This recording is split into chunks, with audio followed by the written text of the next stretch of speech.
Saudara-saudara yang kekasih di dalam Tuhan kita Yesus Kristus. Selamat hari Sabat disampaikan kepada seluruh anggota jemaat Redlands Indonesian Seventh-day Adventist Fellowship dan para pemirsa baik di rumah-rumah bahkan dimanapun Anda berada. Puji Tuhan saudaraku, sebab pada hari Sabat ini 6 Juni 2020 kita masih boleh berbakti bersama-sama, menyembah Allah bersama-sama dan mendengarkan firman-Nya yang berjudul berterima kasih, bertobat dan bersaksi.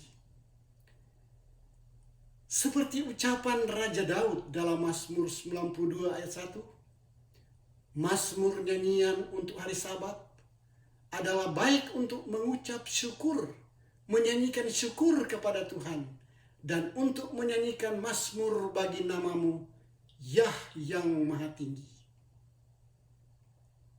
Saudaraku yang dikasihi Tuhan, tahukah saudara bahwa pandemi yang sedang terjadi, ataupun kelaparan yang ada di dunia ini, kekejutan, ketakutan, dan kebingungan adalah tanda akhir zaman? Yesus menyatakan di dalam Lukas 21 ayat 11 dan 25. Dan di berbagai tempat akan ada penyakit sampar dan kelaparan, dan akan terjadi juga hal-hal yang mengejutkan. Ayat 25, dan di bumi bangsa-bangsa akan takut dan bingung menghadapi deruh dan gelombang laut. Saudaraku, ketakutan karena kecemasan memicu penyakit jantung. Lukas 21 ayat 26 menyatakan, orang akan mati ketakutan karena kecemasan berhubung dengan segala apa yang menimpa bumi ini. WHO, World Health Organization, Organisasi Kesehatan Dunia, memberitakan bahwa lebih dari 17 juta orang di dunia meninggal karena serangan jantung. Itu tahun 2019.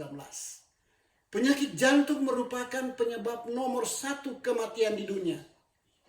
Saudaraku, biarpun demikian, oleh firman Tuhan kita diminta untuk selalu bersyukur kepada Tuhan.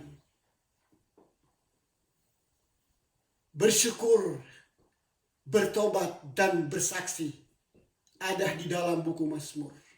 Kata bersyukur 60 ayat Alkitab dan 40 ayat di Mazmur itu sendiri. Mazmur 136 ayat 26 merupakan mazmur ucapan syukur. Ayat 26 disebutkan, bersyukurlah kepada Allah semesta langit bahwa untuk selama-lamanya kasih setianya. Mazmur 51 ayat 1 sampai 21 merupakan mazmur pertobatan. Saya mengambil ayat 3, bagaimana pertobatan pribadi dari Daud.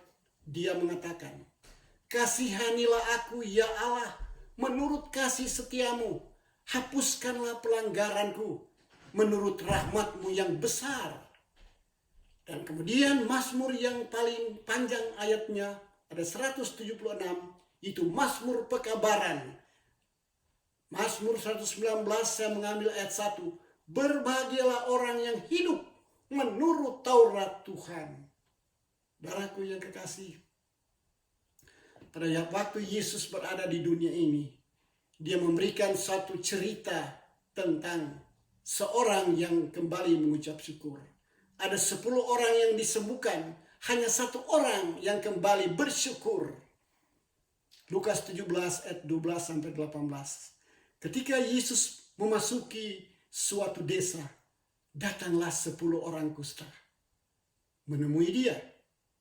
Mereka tinggal berdiri agak jauh dan berteriak dari jauh, Yesus, Guru, kasihanilah kami. Lalu Yesus memandang mereka dan berkata, pergilah, perlihatkanlah dirimu kepada imam-imam. Dan sementara mereka di tengah jalan, mereka menjadi tahir atau sembuh.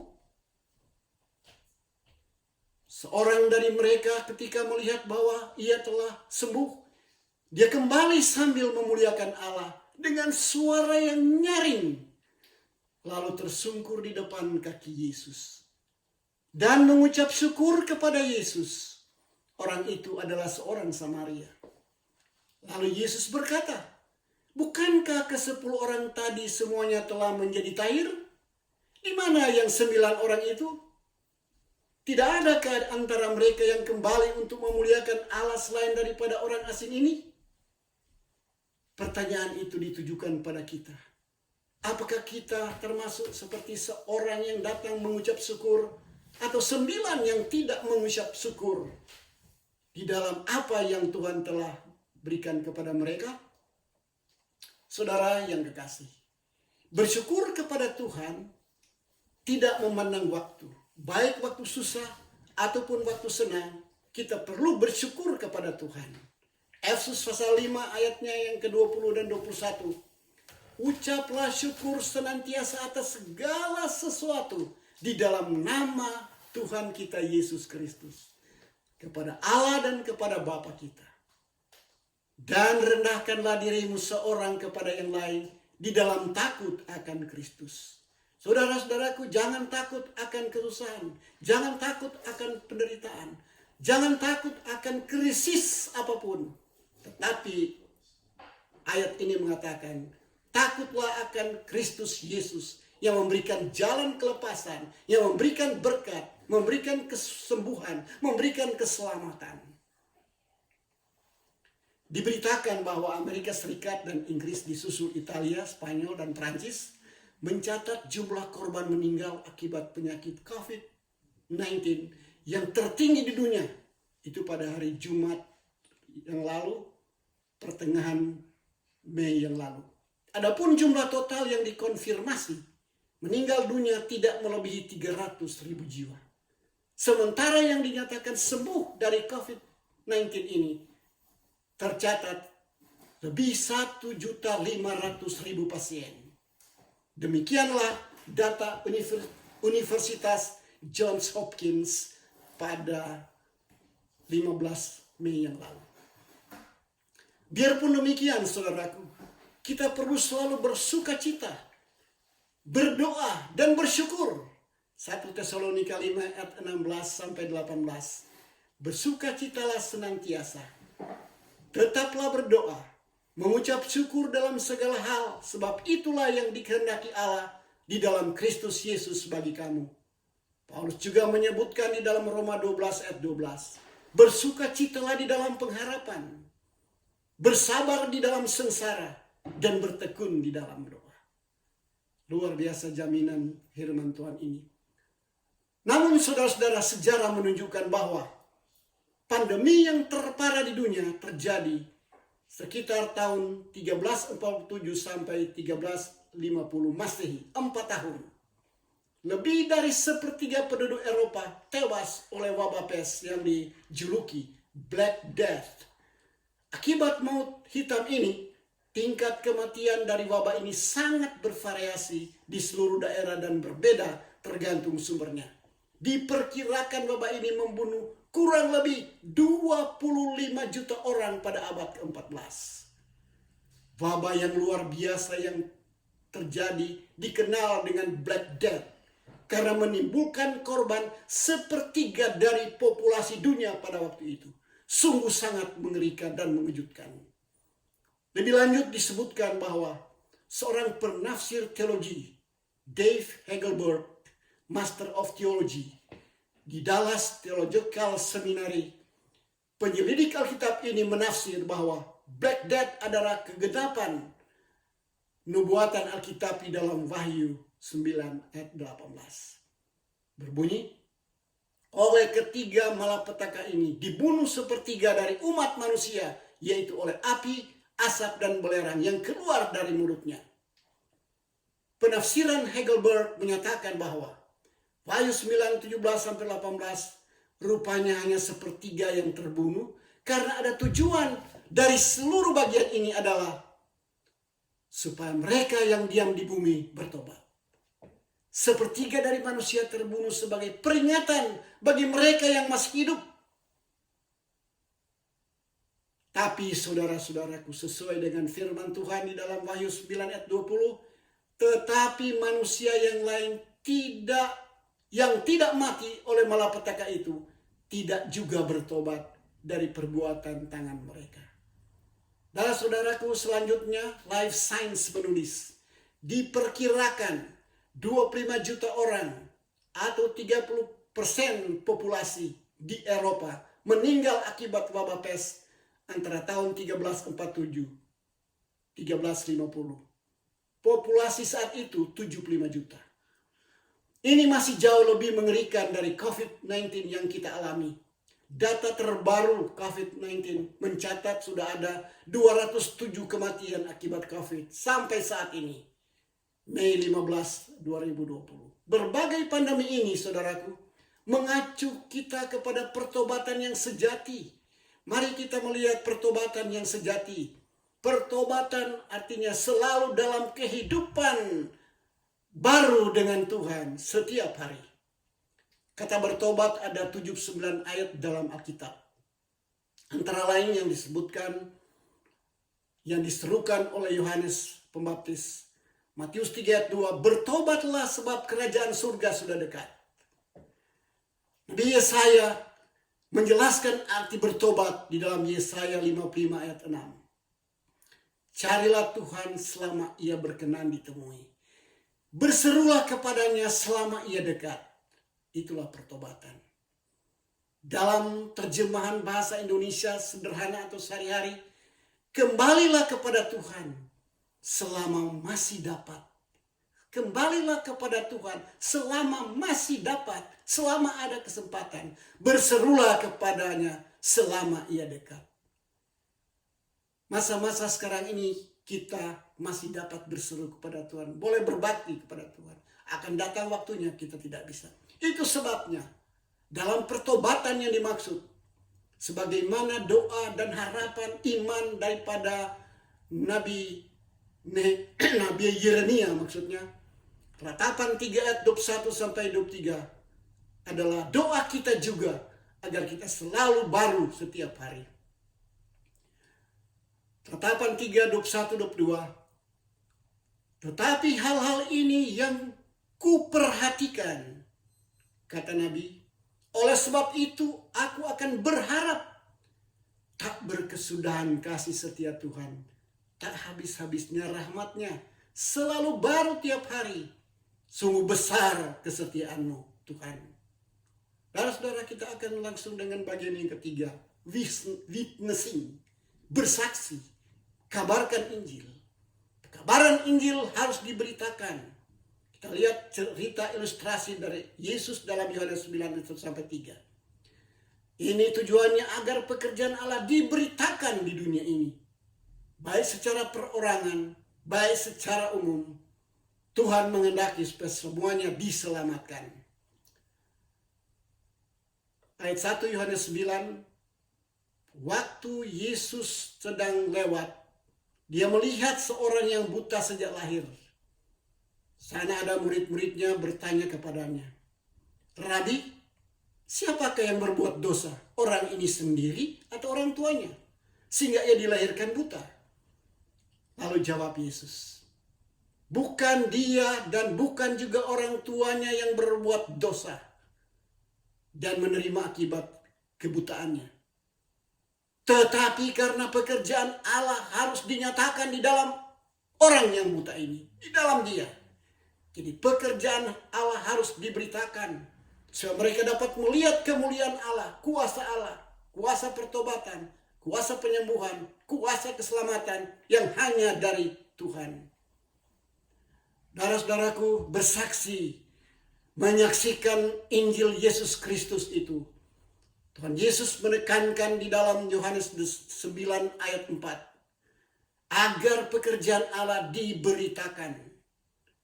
Kita harus mengerjakan pekerjaan Dia yang mengutus aku selama masih siang. Akan datang malam di mana tidak ada seorang pun yang dapat bekerja. Akan datang waktunya kita tidak punya kesempatan lagi. Pekabaran Injil harus diserukan sekarang, kapan saja, di mana saja, dengan cara apapun. Mengapa, saudaraku?